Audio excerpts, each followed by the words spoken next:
Assalamualaikum warahmatullahi wabarakatuh. Waalaikumsalam warahmatullahi wabarakatuh. Kami hari ini ingin mempresentasikan tentang transmisi telekomunikasi. Nah, yang beranggotakan saya Cahaya Jaya Prabasa. Saya Ikhlas Jaya Putra.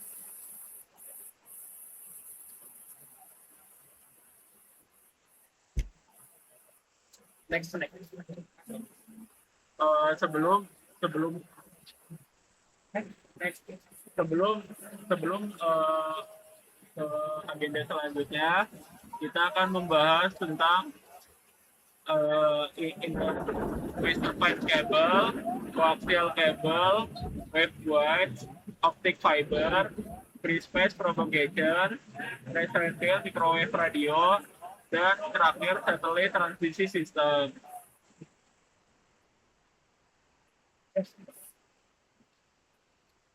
Nah, untuk yang pertama adalah introduction. Introduction itu membahas karakteristik media tempat transmisi sejak langsung. Manusia berkomunikasi melalui pendengaran dan kelihatan. Saluran ini hanya menempati sebagian kecil dari spektrum frekuensi yang terjadi.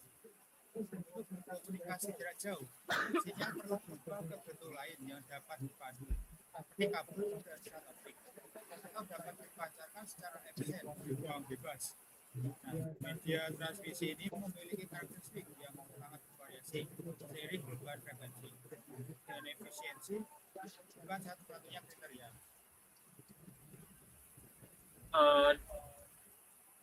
Di sini kita membahas tentang Voice Wire Cable. Nah, itu adalah kabel terdiri dari dua kawat yang berinsulasi yang dipilih bersama. Beberapa hingga ratusan pasang dapat digabungkan menjadi satu kabel dengan fixed lane yang berbeda untuk membatasi kopling elektromagnetik dan crosstalk. Bahan konduktornya adalah tembaga, biasanya AWG 19, 22, 24, dan 26.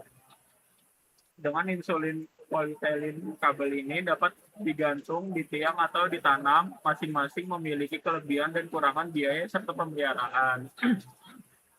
Di sini juga ada four wire repeater. Dalam sistem 4 kawat four wire system, jalur maju dan balik dipisahkan, sehingga penguat biasanya ordinary amplifier dapat digunakan tanpa menyebabkan gangguan atau osilasi. Di sini juga ada negatif impedance converter, sebuah rangkaian dua port yang mengubah suatu impedansi yang dihubungkan pada salah satu port menjadi nilai negatif dari impedansi tersebut pada port lainnya.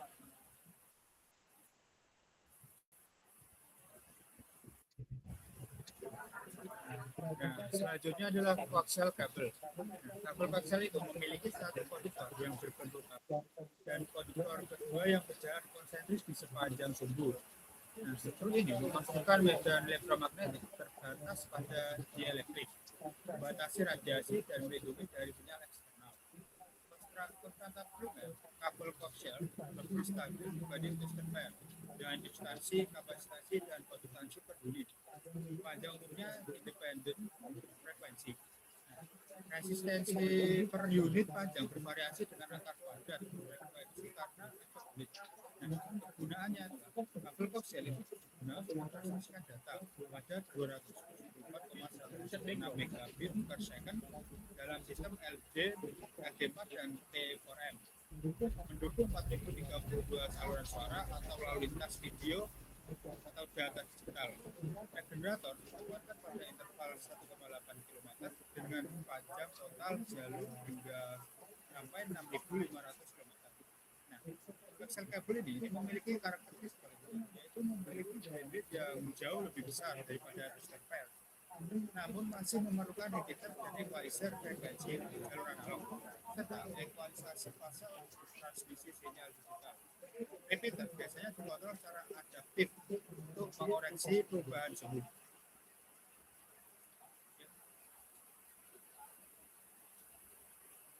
Di sini ada waveguides.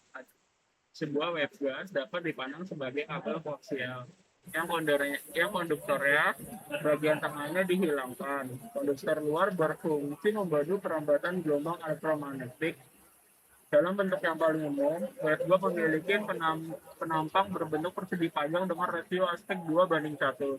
Dimensi yang lebih lebar, harus sekitar setengah panjang, gelombang dari gelombang yang akan ditransmisikan. Oleh karena itu, WF2 memiliki frekuensi cutoff rendah. Pada semua metode tersebut, medan listrik dan medan magnet selalu ortogonal atau tegak lurus satu sama lain. Yang kelima yaitu optical fiber atau fiber optik. Itu adalah serat optik pada dasarnya adalah sebuah batang kaca berkualitas tinggi dengan diameter sekitar 50 mikron untuk penambatan multimode dan 8 mikron untuk penambatan single mode. Namun sifat mekanis dari batang kaca sekecil itu akan membuat sistem tidak praktis untuk digunakan. Dalam praktik tersebut, lapisan kaca kedua yang konsentris dengan inti serat optik ditambahkan di bagian luar sehingga diameter keluar menjadi 5 mikron.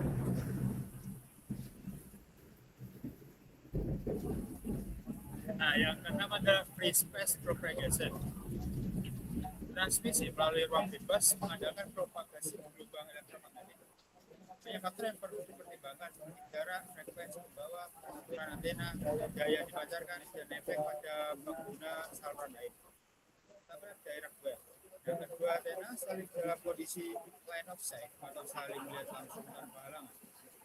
Gelombang langsung atau daerah wave itu merupakan model perambatan pertama untuk radio amplitude modulation. Gelombang menengah dari 540 hingga 1600 kHz dan siaran radio FM komersial itu antara 88 sampai 108 Hz. Nah, selanjutnya ada unreflected wave. Yang kedua, antena berada dalam kondisi yang saling line of sight. Yang gelombang itu langsung yang merupakan model penggambar utama untuk radio AM gelombang menengah dan siaran radio FM komersial.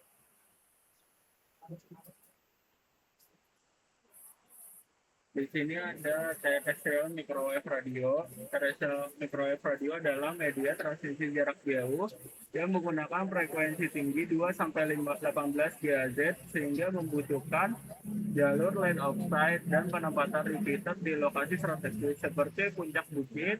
Sistem ini memiliki komponen pemancar dan penerima mirip radio lain, tetapi menggunakan perangkat khusus karena frekuensi tinggi, serta cocok digunakan pada medan sulit di mana pemasangan kabel terlalu besar. Di sini juga terdapat dari analog radio dan digital radio. Dalam radio analog, banyak kanal suara digabung menjadi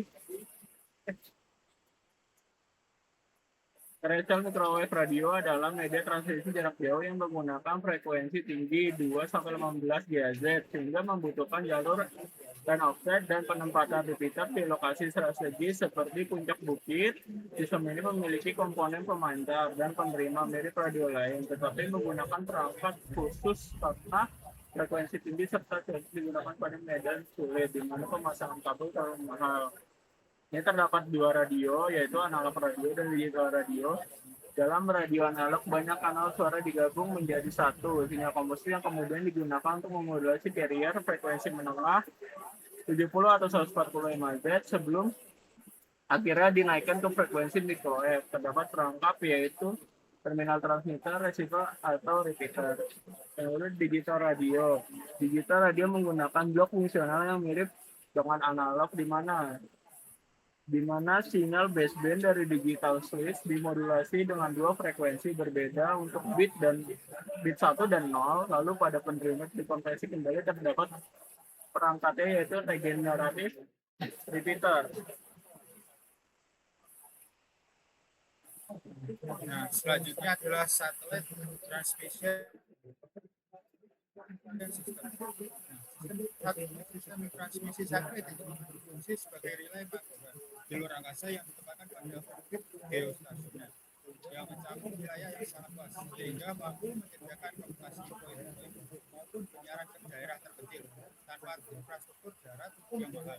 Meskipun biaya peluncuran dan perawatannya sangat tinggi sehingga memerlukan keandalan besar agar tetap stabil, satelit dikondisikan sekitar 42.200 km dari pusat bumi dan dijaga dari pergeseran orbit menggunakan roket ketik.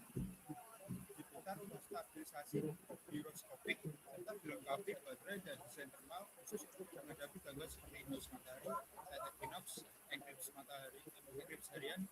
perubahan suhu aktif di luar angkasa. Jadi di sini terdapat kesimpulan media transmisi telekomunikasi adalah sarana yang menyalurkan sinyal agar komunikasi jarak jauh bisa berlangsung dengan baik. Dengan cara dipandu melalui kabel serat maupun dipajang di ruang bebas, setiap media punya karakteristik dan kebutuhan yang berbeda-beda. Misalnya twisted pair yang murah dan fleksibel, namun perlu pengendalian kotak, koaksial yang lebih terlindungi dan berbandwidth besar, tetapi tetap memerlukan repeater dan equalizer. Dan berbandwidth besar tetapi memerlukan repeater dan equalizer. Webguard yang membantu gelombang mikro dengan batas frekuensi cut-off, serat optik yang memiliki inti kaca mikro, lalu jalur ruang bebas yang ditentukan oleh jarak, frekuensi pembawa, ukuran antena, dan daya pancar. Untuk jarak jauh tanpa kabel, jaringan microwave terrestrial bekerja pada frekuensi tinggi sekitar 2-18 kHz, sehingga butuh LOS atau line of sight dan repeater di titik tinggi. Sedangkan sistem satelit berperan sebagai relay di orbit geostasioner untuk menjangkau area sangat luas meski biaya tinggi dan membutuhkan kendala operasi yang baik. Sampai di sini ada yang ingin bertanya? Saya boleh bertanya? Ya,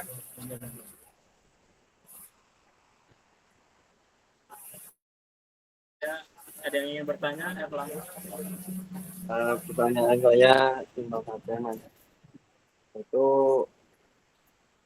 apa penjelasan singkat kabel twisted serta hal yang perlu dijaga dari twisted?